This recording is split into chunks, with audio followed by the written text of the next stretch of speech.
자신이 에덴 동산의 아담이라면 절대 선악과를 먹지 않을 것이라 말하는 사람을 종종 보곤 합니다. 정말로 우리가 아담이 되어 에덴 동산에 살았다면 우리는 선악을 알게 하는 나무의 열매를 먹지 않았을까요? 창세기의 원역사는 이러한 질문에 답을 담고 있습니다. 다시 기회가 주어졌을 때 사람이란 존재는 자신의 죄를 뉘우쳐 이전과 다른 삶을 사는지 아니면 이전과 같은 삶을 사는지 우리에게 말하고 있습니다. 지금부터 원역사의 구조를 통해 우리가 아담이 되어 에덴 동산에 산다면 어떠한 선택을 하게 될지 함께 살펴보겠습니다.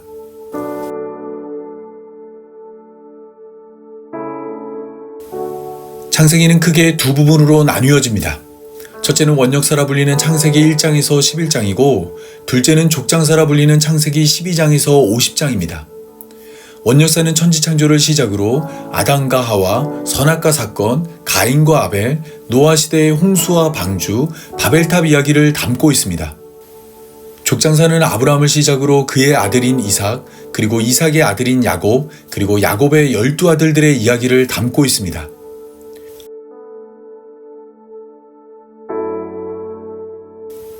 오늘 살펴볼 이야기는 원역사에 속한 이야기입니다. 아담의 자녀들은 지난 시간 나눈 것처럼 가인의 후손과 셋의 후손으로 나뉘어졌고 이들은 시간이 지나며 구별되고 분리되지 못했습니다. 하나님의 아들들이 사람의 딸들의 아름다움을 보고 그들이 좋아하는 모든 여자를 아내로 삼았습니다. 때문에 이 땅에는 하나님을 만족시키는 자가 없었습니다. 모든 사람이 죄를 범해 하나님의 영광에 이르지 못했습니다. 때문에 하나님은 세상을 물로 심판하였습니다. 큰 홍수를 일으켜 모든 생물을 죽음에 이르게 한 것입니다. 홍수의 진행 과정은 창세기 8장 1절을 중심으로 대칭 구조를 가집니다. 특히 홍수가 진행되는 날짜는 창세기 8장 1절을 중심에 두고 정확하게 대칭됩니다. 7일, 7일, 40일, 150일로 시작된 홍수가 150일, 40일, 7일, 7일로 회복되었습니다. 의도적으로 데칼코마니를 만들어내듯 홍수의 시작과 홍수의 회복을 대칭되게 구성한 것입니다. 이러한 구성은 원역사 전체를 지배합니다. 창세기 1장부터 11장은 창세기 8장 1절을 중심에 두고 대칭되는 구조로 구성되었습니다. 홍수 전과 홍수 후가 정확히 포개지는 형태로 나타나는 것입니다. 창세기 1장에서 하나님은 엿새 동안 천지와 만물을 창조하였는데 창세기 8장은 이 과정을 물이 감하여 묻히 드러나는 형태로 소개합니다. 이때 노아가 방주 밖으로 내어놓은 까마귀와 비둘기는 천지와 만물이 창조되던 때 진행 과정을 소개했던 저녁이 되고 아침이 되니와 같습니다. 아가서 5장 11절이 검은색과 연결한 까마귀는 히브리어로 저녁을 의미하는 단어와 같은 어근을 가졌고 이와 대조되는 비둘기는 낮을 상징하기 때문입니다.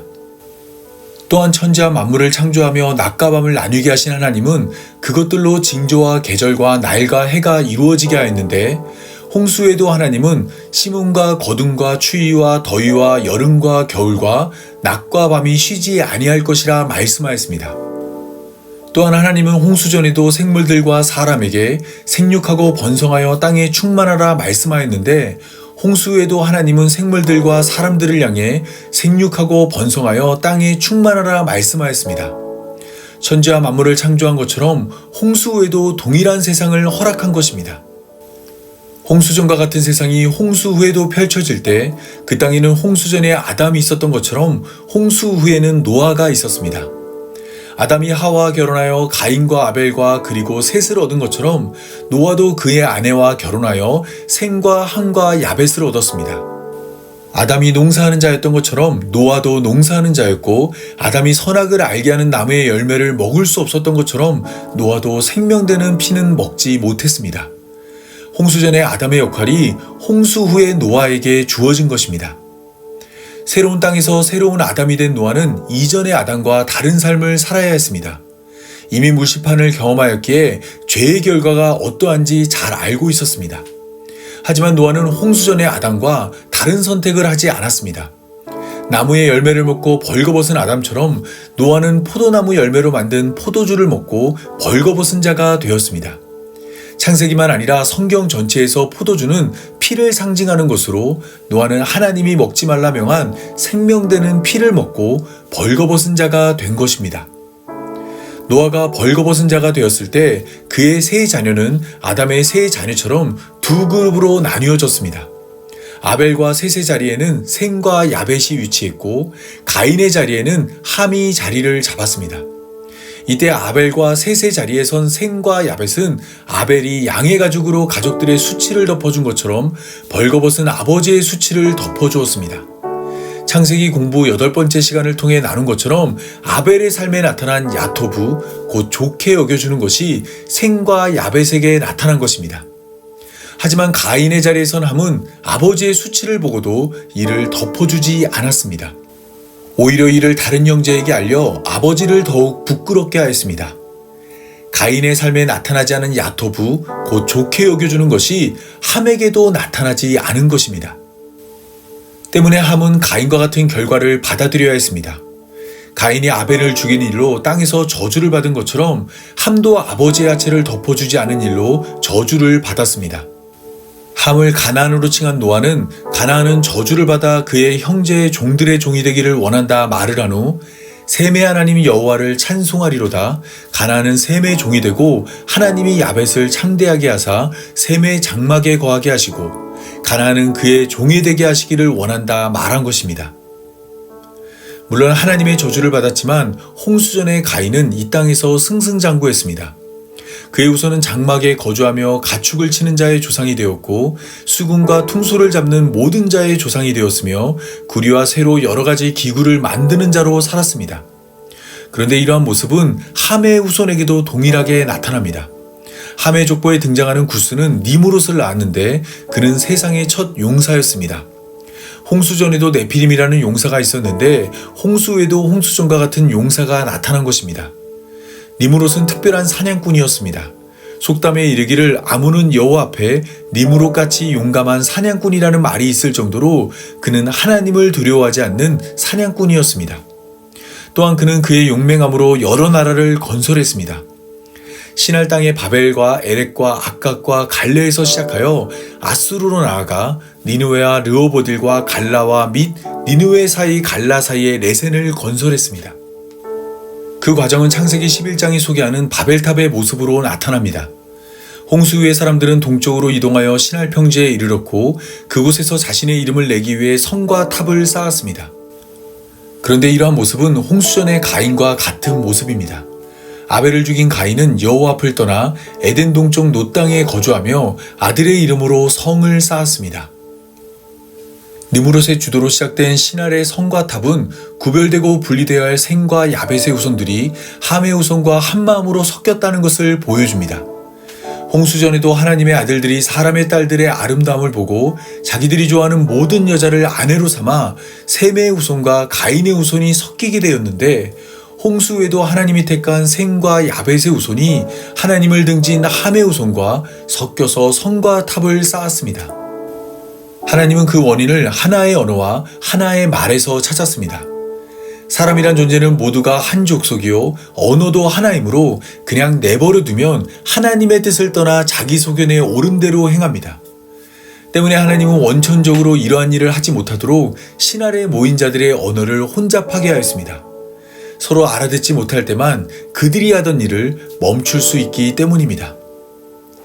이처럼 창세기 8장 1절을 중심으로 원역사의 구조는 데칼코마니의 모습을 보입니다.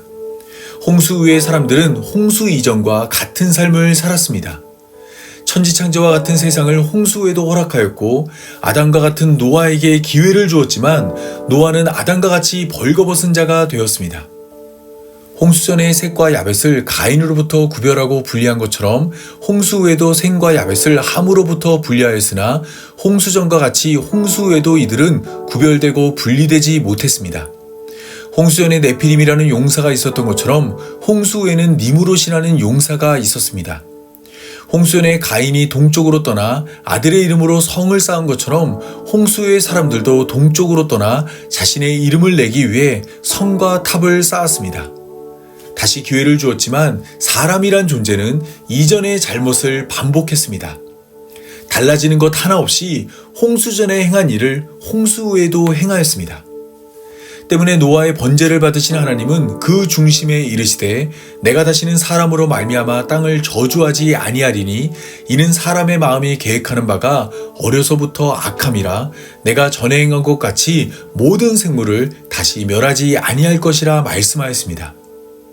창세기 6장 5절을 보면 홍수 전에도 사람의 마음은 계획하는 바가 악하였는데 하나님은 홍수 후에도 사람의 마음은 계획하는 바가 어려서부터 악하다 말씀하였습니다. 이때는 노아가 방주에서 나온 때로 당시의 노아는 벌거벗은 자가 아니었습니다. 오히려 하나님을 향해 정결한 제물을 번제로 드렸습니다. 그럼에도 하나님이 이렇게 말씀하신 것은 하나님은 처음부터 모든 것을 다 알고 계셨기 때문입니다. 사람이란 존재는 다시 기회를 줘도 다시 죄를 범해 하나님의 영광에 이르지 못합니다. 때문에 하나님은 전에 행한 것 같이 모든 생물을 다시 멸하지 않을 것이라 말씀하였습니다. 물심판은 물이 감하여 묻이 드러나면 다시 기회를 얻는 심판으로 하나님은 다시는 이런 방법으로 세상을 심판하지 않습니다. 앞으로 하나님이 행하실 심판은 불심판입니다. 불심판은 물심판과 달리 기회가 주어지지 않습니다. 소돔과 고모라의 심판이 보여주는 것처럼 불심판은 완전하고도 완벽한 심판입니다. 소돔을 낳은 롯의 두 딸이 온 세상의 도리를 따라 우리의 배필될 사람이 이 땅에 없다 말한 것처럼 불심판이 임한 곳에는 사망이 왕노릇하며 다시 기회를 얻어 새로운 삶을 꾸려갈 수 없습니다. 불심판이 마지막이고 불심판이 끝입니다.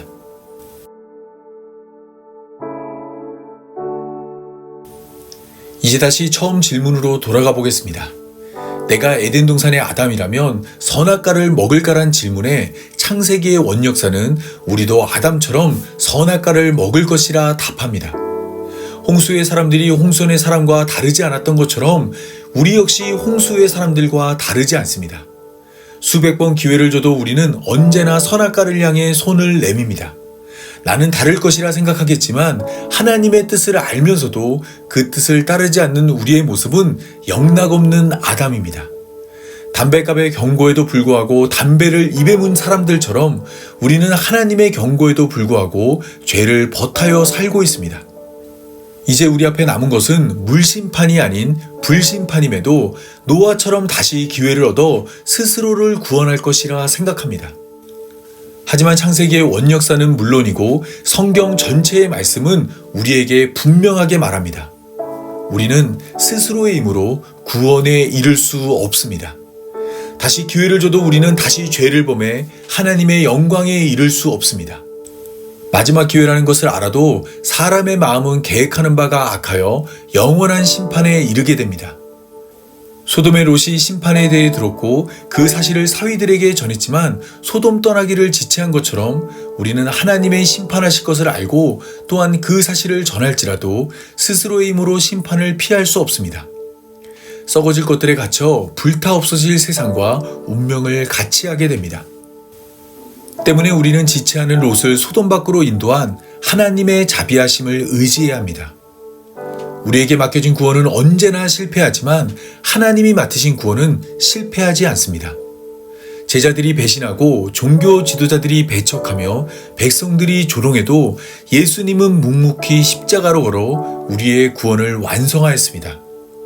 처음부터 우리의 실패를 알고 계신 하나님이 자신의 죽음으로 우리의 죄값을 대신 지불하였습니다. 우리는 다 양 같아서 그릇 행하여 각기 제 길로 갔지만 하나님께서 우리 모든 죄악을 예수님에게 담당시킨 것입니다. 따라서 우리는 불심판이 임하기를 간절히 기다리며 사모하는 자가 되어야 합니다.